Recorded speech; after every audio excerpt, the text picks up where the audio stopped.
வணக்கம். இன்றைக்கு நாம் என்ன பார்க்க போகிறோம்னு பார்த்தீங்கன்னா, திருவண்ணாமலையின் பொக்கிஷமாக விளங்கக்கூடிய ஸ்ரீ ரமண மகரிஷியின் வரலாறை பற்றி தாங்க. அன்று ஆருத்ரா தரிசன திருநாள். ஜோதி பிழம்பாகிய இறைவன் உலகத்தை எல்லாம் தன் திருவருட் சக்தியால் இயக்கி ஐந்தொழிலும் செய்து ஆட்டுவதை தன்னுடைய ஆனந்த தாண்டவத்தால் காட்டும் அற்புத நாள். அம்மையையும் அப்பனையும் தரிசித்து களியை உண்டு அன்பர் கழிக்கும் திருநாள். அந்நன்னாளில்தான் ரமணஜோதி உலகில் திரு அவதாரம் செய்தது. ரமணஜோதி உதயமானதும் நள்ளிரவில்தான். 1879 ஆண்டு டிசம்பர் மாதம் 29ஆம் தேதி இரவு 1 மணிக்கு அப்பெருமான் அவதாரம் செய்தார். திருச்சுழியல் என்னும் தலத்தில் சுந்தரம் ஐயர் என்ற பெரியாருக்கும் அழகம்மை என்ற அன்னையாருக்கும் 2ஆம் குமாரராக உதித்தார். அப்பெருமானுக்கு வேங்கடராமன் என்ற திருநாமம் இட்டார்கள். வேங்கடரமணன் என்றும் வழங்கினார்கள். ஜோதி மலையாகிய அருணாச்சலத்தின் முடியிலே ஜோதியை ஏற்றுகிறார்கள். உயிருள்ள ஜோதியாக திகழ்ந்த ரமண பகவான் அந்த மலையின் அடியிலே ஜோதியாக இருந்தார்.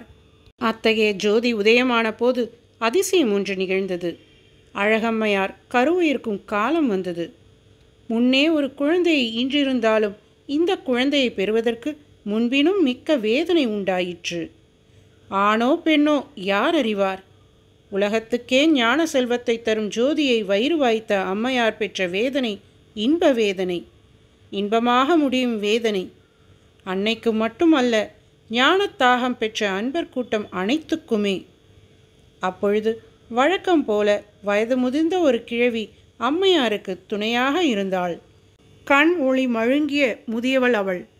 அம்மையார் ஞான குழந்தையை ஈன்றபோது, இது என்ன இங்கே பளபளக்கிறதே என்று அந்த கிழவி பிரமித்தாள்.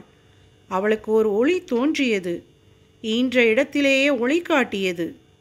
ஜோதி மலையை சார்ந்து ஞான ஜோதியாக விளங்குவதற்கு அறிகுறி போலும். ரமண பகவானுக்கு 2 சகோதரர்கள். இவர் நடுநாயகமாக பிறந்தவர்.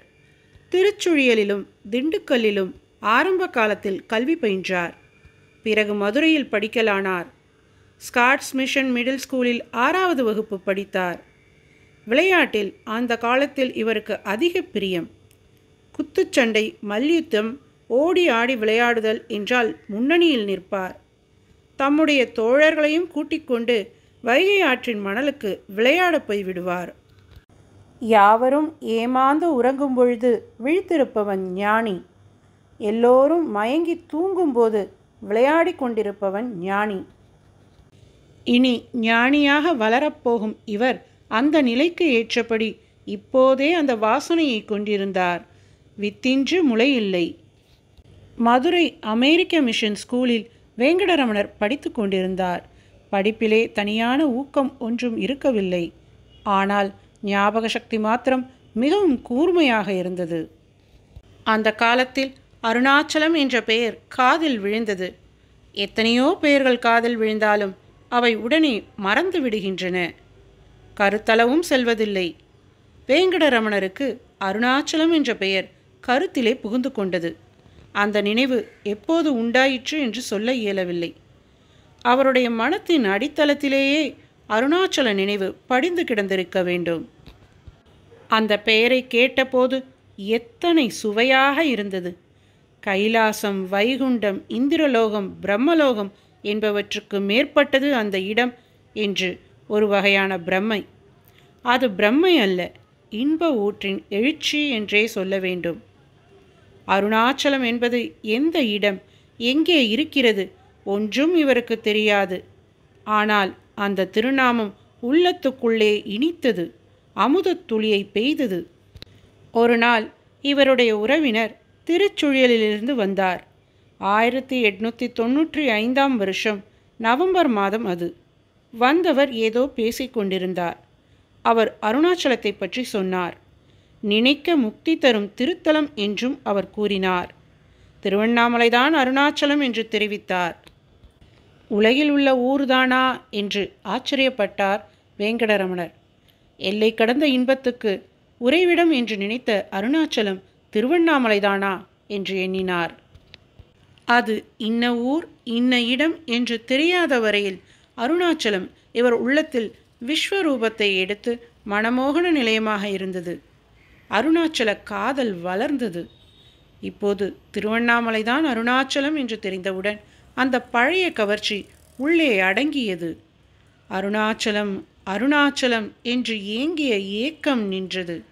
அதை பற்றி அடிக்கடி சிந்திக்கும் நிலையும் நீங்கியது. பரமாத்மாவின் அழைப்பு, அதாவது ஆருயிர் தந்தை மகனே என்று அழைக்கும் அழைப்பு வரும்போது அந்த காதல் வெடிக்க சித்தமாக இருந்தது. அருட்கடலிலே துளைய வேண்டுமென்ற தாகம் தாங்க இயலாதபடி வளர்ந்து ஆருயிர் வேசாரும் பக்குவத்தை அடையப் போகிறது என்று அந்த நிலையை எதிர்நோக்கி உள்ளக்குகையின் அடியிலே அருணாச்சல காதல் காத்து கிடந்தது. 1896 வருட மத்தியில் ஒரு நாள் வேங்கடரமணருக்கு உடம்பெல்லாம் திடீரென்று ஒரு வகை எரிச்சல் உண்டாயிற்று. இறந்து விடுவோம் என்ற நினைவு ஏற்பட்டது. மதுரையில் தம்முடைய சிறிய தகப்பனார் வீட்டின் முதல் மாடியில் தனியே இவர் அமர்ந்திருந்தார். உடம்பில் ஒரு நோயும் இல்லை. எப்போதும் உள்ள பலம் இருந்து கொண்டுதான் இருந்தது. ஆயினும் நாம் இறந்து விடுவோம் என்ற பயம் மிக மிக தீவிரமாக எழுந்தது. மற்றவர்களாக இருந்தால் கூ கூ என்று கத்தி வைத்தியரை தேடிக்கொண்டு போவார்கள். இல்லையானால் மந்திரவாதியிடம் சரணடைவார்கள். இந்த இளைஞர் அப்படி ஒன்றும் செய்யவில்லை. வேறு யாருக்கும் இதை சொல்லவும் இல்லை. மரண பயம் என்னவோ உண்டாகிவிட்டது. அதை எப்படி தீர்ப்பது? பயம் அதிகமாகவே இருந்தது. அதனிடத்திலிருந்து மீள வேண்டுமென்ற வேகமும் இருந்தது. இவருடைய புற நோக்கம் அப்போது நின்றது. புற உலகில் யாராலும் இந்த பயத்தை தீர்க்க உண்ணாது என்று இவர் எண்ணக்கூட இல்லை. எப்படியோ இவர் ஆராய்ச்சி உள்முகமாக சென்றது. இவர் சிந்தனை அகக்கண்ணை விழிக்கச் செய்தது. இதோ மரணம் வந்துவிட்டது. மரணத்தினின்றும் மீள முடியாது. மரணம் என்பது என்ன? இறக்கும் பொருள் எது? இந்த உடம்புதானே இறக்கப் போகிறது. அது எப்படி இறக்கும்? இப்படி எண்ணங்கள் ஒன்றின் மேல் ஒன்றாக எழுந்தபோது அந்த மரணத்தை நேருக்கு நேர் காண வேண்டுமென்ற ஆவல் உண்டாயிற்று. மரணம் வந்துவிட்டதாகவே பாவனை செய்யத் தொடங்கினார். கை கால்களை நீட்டிக்கொண்டார். உடம்பை அசையாமல் கிடத்தினார். அதோடு மூச்சையும் விடாமல் அடக்கி கொண்டார். மூச்சு இருந்தால் உயிர் இருக்கிறது என்றுதானே சொல்வார்கள். மூச்சு போவதுதானே மரணத்துக்கு முக்கியமான அடையாளம். ஆகையால் இவர் மூச்சையும் அடக்கினார். வாயை இறுக மூடிக்கொண்டார். உண்மை பிணம் எப்படி கிடக்குமோ அப்படி கிடந்தார். அந்த நிலையில் ஏதோ ஒரு உணர்ச்சி இவரிடம் இருந்தது. இந்த உடம்பு வேறு ஆத்மா வேறு என்பது அனுபவத்தில் தெளிவாயிற்று. இப்போது உடம்பு செயலற்று பிணமாகிவிட்டது. இதனை கொண்டு போய் சுட்டு எரித்து விடுவார்கள். ஆனால் இவற்றை பார்த்து கொண்டு நான் இருக்கிறேன். அந்த நான் உடம்பு அல்ல, ஆத்மாவே நான். உடம்புதான் மரணத்தை அடைமே ஒழிய ஆத்மா மரணம் அடைவதில்லை. நான் ஆத்மாவாக இருப்பதனால் மரணம் எனக்கு இல்லை. மரணம் எப்போது எனக்கு இல்லையோ அப்போது அதனால் வரும் மரண பயமும் எனக்கு இல்லை. இப்படி ஒரு உணர்ச்சி இந்த இளைஞரிடம் ஏற்பட்டது. அது பகற்கனவு அல்ல, நினைவு கோவை அல்ல, வெறும் பாவனையும் அல்ல. உண்மையான அனுபவமாக அமைந்தது. இன்னதென்று சொல்ல முடியாத இன்ப அனுபவமாக இருந்தது. அந்த அனுபவம் மரண பயத்தை அடியோடு போக்கிவிட்டது. அந்த கணம் முதல் வேங்கடரமணர் ஆத்ம சாஷாத்காரத்தை அடைந்தவராகிவிட்டார். நிர்விகற்ப சமாதி இவருக்கு கைகூடிவிட்டது. பூர்வ ஜென்மத்தில் விட்ட குறை இந்த பிறவியில் நிறைவேறியது. ஆத்மா வேறு உடம்பு வேறு என்ற உணர்ச்சியும் தேக நினைவு அடியோடு கழன்று ஆத்மா தன்னிலே தான் லயிக்கும் இன்பமும் இவருக்கு ஏற்பட்டன. இது முதல் இவர் புதிய மனிதராகிவிட்டார்.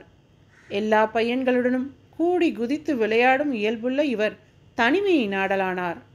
தனிமையிலே இருந்து கண்மூடி நிஷ்டை கூடி இன்புறத் தொடங்கினார். ருசி கண்ட பூனை உரியை எட்டி எட்டி தாவும் என்பார்கள் அல்லவா? இவர் தாம் பெற்ற சமாதி இன்பத்தை மீண்டும் மீண்டும் அடைய முயன்றார். மதுரை திருக்கோயில் 63 முன்பும் வெள்ளியம்பலவாணர் சந்நிதியிலும் இவர் இவ்வாறு நிஷ்டை கூடுவார். ஆனந்த கண்ணீர் வர மதோன்மத்தராக நிற்பார்.